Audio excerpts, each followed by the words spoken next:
Hello दोस्तों, आप सभी का स्वागत है एनीमे की इस दुनिया में। तो इस एपिसोड की स्टार्टिंग पिछले एपिसोड के एंड को दिखाने से होती है, जहां पर रोज उसाटो से कह रही थी कि ग्रैंड ग्रिजली यानी बड़े सफेद भालू को खत्म किए बिना घर वापस मत आना। और इतना कहते ही वो बेचारे उसाटो की बात सुने बिना ही उसे जंगल की तरफ फेंक देती है। और इस दौरान उसाटो को लगता है कि आज ना वो किसी भी हालत में जिंदा नहीं बच पाएगा, लेकिन फिर वो तुरंत हीलिंग मैजिक को एक्टिवेट करता है, जिसके कारण पेड़ों से टकराने पर जो चोट उसे लगी थी वो अपने आप हील हो जाती है और फिर वो सुरक्षित जमीन पर लैंड करता है। अब ये सब जानकर उसे एक बात तो समझ में आ गई थी कि ये जो रोज खूसट है ना, ये बिना सफेद भालू को हराए उसे घर में घुसने नहीं देगी। अब इसके बारे में वो सोच ही रहा था कि तभी उसके पीछे से वही बड़ा सा भालू निकल कर आता है, जिसे देखकर उसाटो के तो तोते उड़ जाते हैं और वो वहाँ से भाग खड़ा होता है। मगर भालू ना अभी भी उसका पीछा कर रहा था, जिसे देखकर वो अपनी स्पीड बढ़ाता है और सोचता है कि ये मोटा सा भालू मेरी स्पीड को तो मैच नहीं कर पाएगा। लेकिन वो भालू तो ठीक उसके पीछे ही होता है, जिसे देखकर एक बार फिर उसकी चील उड़ जाती है। मगर तभी वो अपनी खतरनाक ट्रेनिंग को याद करता है और कहता है कि ये भालू ये उस खूसट रोज के मुकाबले तो कुछ भी नहीं है। और इतना कहकर वो भालू का मुकाबला करने के लिए रुकता है, मगर एक बार फिर किस्मत उस बेचारे का साथ नहीं देती है, क्योंकि सफेद भालू के पीछे दो नीले भालू निकलकर उस पर अटैक कर देते हैं। वो कहता है एक से लड़ने में मेरी जान निकल के आ रही है, तीन तीन से कहाँ लड़ूंगा। अब इन तीन भालू को देखकर तो वो जान लगाकर भागना शुरू करता है। वो तो ऐसी स्पीड में भाग रहा था जैसे हम भागते ना जब हमारे पीछे गली के कुत्ते पड़ते हैं।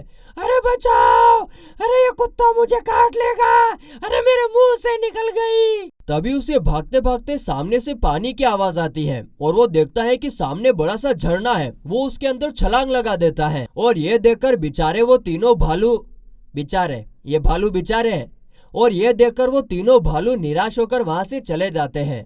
उनके जाने के बाद उसाटो पानी से बाहर निकलकर पेड़ पर अपने कपड़े सुखाता है और इसी दौरान रोज के दिए हुए सामान के अंदर उसे एक चाकू भी मिलता है। अब क्योंकि जंगल के अंदर से काफी डरावनी आवाजें आ रही थी, इसीलिए वो अगले दिन सफेद भालू को खत्म करने का तय करता है। इसके बाद अगले दिन वो सफेद भालू के ठिकाने को ढूंढने के लिए निकल जाता है। इस दौरान उसे एक पेड़ पर पंजों के निशान भी दिखते हैं, तो वो समझ जाता है कि भालू ना आसपास ही कहीं पर होगा। तभी उसके पीछे की झाड़ियों में से आवाज आती है, जिसे सुनकर तुरंत वो अपना चाकू बाहर निकाल लेता है। लेकिन झाड़ियों में से तो मॉन्स्टर जो कि खरगोश के जैसा दिख रहा था वो निकलता है। तभी उसाटो देखता है कि उस खरगोश के पैर पर तो चोट आई हुई है और इसीलिए वो तुरंत उसे अपने हीलिंग मैजिक से ठीक कर देता है। और इसके बाद वो फिर से अपने मिशन यानी कि सफेद भालू के ठिकाने को ढूंढने के लिए निकल जाता है। लेकिन वो छोटा सा खरगोश भी उसका पीछा करने लगता है। हालांकि उसाटो उसे बताता है कि अगर वो उसके साथ आया तो वो मुसीबत में पड़ सकता है, लेकिन खरगोश फिर भी उसका पीछा करना जारी रखता है। और फिर तंग आकर उसाटो उससे पूछता है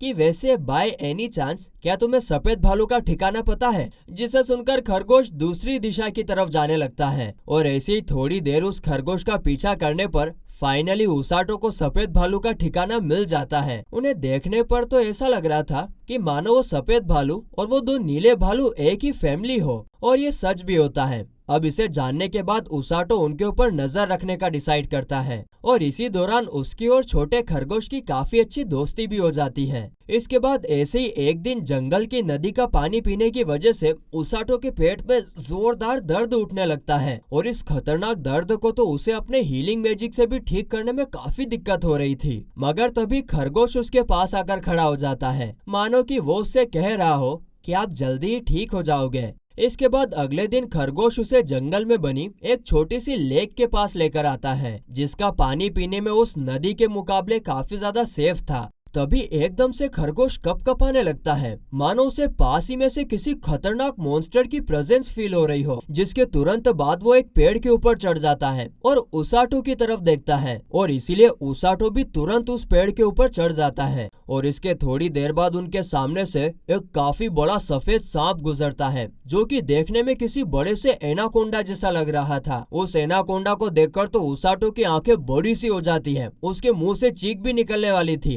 पर वो शांत रहता है ताकि वो एनाकोंडा उन्हें देख ना ले। और ऐसा ही होता भी है, वो एनाकोंडा वहां से चला जाता है और फिर उसाटो चैन की सांस लेता है। अब ऐसे ही कुछ दिन उस भालू की फैमिली को सोते हुए देखने के बाद एक दिन उसाटो पूरे जोश से उस सफेद भालू को हराने के लिए निकलता है और इसी दौरान वो खरगोश से कहता है कि मुझे रोकने की कोशिश मत करना, मैं जल्दी उस भालू को हराने के बाद यहाँ से निकल जाना चाहता हूँ। और ये सुनकर खरगोश निराश हो जाता है, मानो वो कह रहा हो तुसी ना जाओ जी, तुसी ना जाओ। इसके बाद जब वो अपना चाकू निकालकर आगे बढ़ता है तो देखता है कि पहले ही किसी ने सफेद भालू और एक नीले भालू को खत्म कर दिया है। और उनके बाइट मार्क्स को देखकर उसाटो समझ जाता है कि ये काम किसी और का नहीं बल्कि उस एनाकोंडा का ही है, जिसने इन्हें सिर्फ और सिर्फ मजे के लिए मारा है। और तभी सामने वाली चट्टान से इन दोनों का बेटा बेबी नीला भालू बाहर निकल कर आता है और इसे ना हम बेबी भालू कहकर ही पुकारेंगे। आगे बेबी भालू अपने पेरेंट्स को उठाने की कोशिश करता है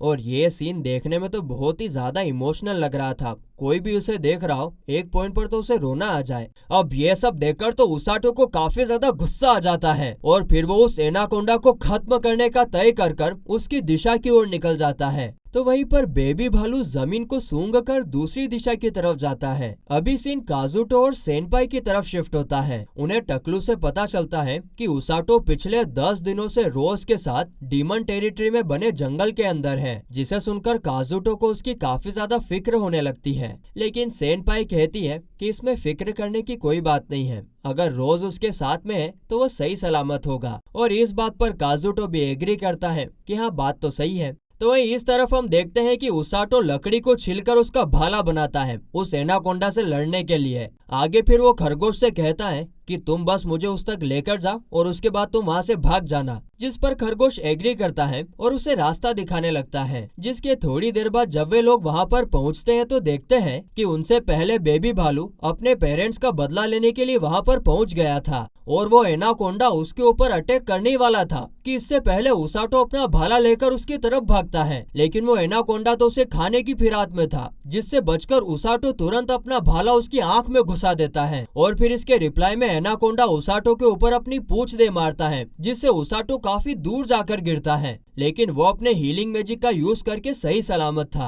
अब एक आंख होने के बावजूद भी एनाकोंडा उसके ऊपर फिर से अटैक कर देता है, जिससे बचकर उसाटो उसकी तरफ अपना चाकू लेकर भागता है। लेकिन एनाकोंडा लगातार उसके ऊपर अपनी पूंछ से अटैक करते जा रहा था और एक पॉइंट पर आकर तो एनाकोंडा उसाटो के हाथ को ही काट लेता है, जिससे उसाटो को काफी ज्यादा दर्द हो रहा था। लेकिन इसके तुरंत बाद वो अपनी हीलिंग मैजिक को एक्टिवेट करता है, क्योंकि उसके जिस हाथ को एनाकोंडा ने खाया था उस हाथ में चाकू होता है, जिसे वो एनाकोंडा के मुंह में घुसा देता है और तब जाकर वो उसे छोड़ता है। लेकिन इसके तुरंत बाद उसाटो को सब धुंधला धुंधला दिखाई देने लगता है और ये सब हो रहा था उस एनाकोंडा के जहर की वजह से। मगर तुरंत बाद वो हीलिंग मैजिक का यूज करके अपने आप को अंदर से ठीक कर लेता है और एक बार फिर एनाकोंडा की तरफ भागने लगता है, जिसे देखकर एनाकोंडा एक बार फिर उसके ऊपर अपनी पूंछ से अटैक करता है, जिसे बेबी भालू बीच में आकर रोक लेता है। और इसी मौके का फायदा उठाकर उसाटो तुरंत उस एनाकोंडा के सर के ऊपर चढ़ जाता है और उसे एक जोरदार मुक्का दे मारता है, जिसके कारण उस एनाकोंडा की खोपड़ी हिल जाती है। अब इतना ही काफी नहीं होता है, उसाटो अगले ही पल एनाकोंडा की बची हुई आंख में भी अपना भाला घुसाकर उसे पूरा ही अंधा कर देता है, जिसके दर्द के कारण वो एनाकोंडा काफी जोर जोर से हिल रहा था। लेकिन थोड़ी देर बाद उसका ये हिलना भी बंद हो जाता है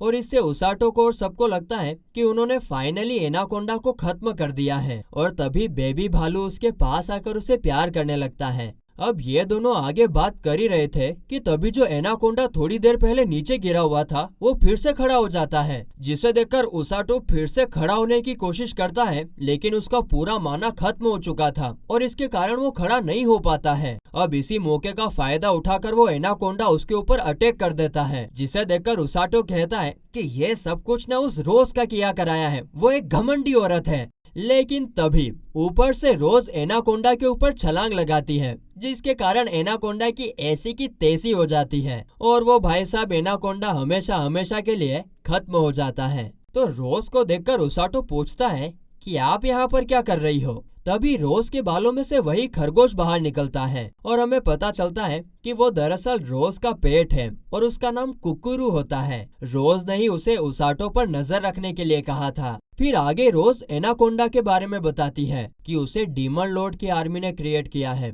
और पिछली बार जनरल उसे खत्म नहीं कर पाए और तभी से वो इस फॉरेस्ट में घूम रहा है। मैंने सोचा नहीं था कि वो सफेद भालू को खत्म कर देगा, क्योंकि सफेद भालू को एक पूरी सोल्जर की यूनिट तक खत्म नहीं कर पाई थी। जिसे सुनकर उसाटो गुस्से से भर जाता है, क्योंकि रोज ने उसे इतने खतरनाक मॉन्स्टर से अकेला लड़ने के लिए भेज दिया। जिस पर रोज कहती है कि मुझे पता था कि तुम उसे हरा नहीं पाओगे, मैं तो सिर्फ तुम्हें बैटलफील्ड का एक्सपीरियंस देना चाहती थी। अब ये सब सुनकर उसाटो गुस्सा हो जाता है, लेकिन उससे ज्यादा गुस्सा तो बेबी भालू था, जिसे देखकर रोज कहती है लगता है ये तुम्हें पसंद करता है। जिसे सुनकर उसाटो भालू के ऊपर हाथ फेरता है, जिससे वो शांत हो जाता है। इसके बाद रोज कहती है, ओए बेबी भालू, आज से तुम हमारे साथ रहोगे और क्या तुम इस लूजर को उठा सकते हो जो ठीक से मर तक नहीं पाया। जिसे सुनकर बेबी भालू उसाटो को अपनी पीठ पर उठा लेता है और कुक्कुरू उसके सर के ऊपर खड़ा हो जाता है। और इसके बाद रोज इन तीनों को उठाकर जंगल के बाहर लेकर आती है और फिर रोज उसाटो से कहती है कि आज तुमने बैटलफील्ड में मेरे साथ खड़े होने का मुकाम हासिल किया है, जो कि आज तक बाकी के 2 हीलिंग मैजिक यूजर भी नहीं कर पाए हैं। साथ ही में यहाँ पर रोज उसाटो को यह भी कहती है कि कुछ ही टाइम में अब डीमंस और ह्यूमंस के बीच वॉर शुरू होने वाली है। और तभी सीन डीमन लॉर्ड की तरफ शिफ्ट होता है। वो पूछता है कि वॉर की प्रिपरेशन कैसी चल रही है, जिस पर अमीला डीमन कहती है कि सब कुछ ठीक चल रहा है, हम जल्द ही उनके ऊपर अटैक करेंगे। और बस इसी के साथ यह एपिसोड यहीं पर खत्म होता है।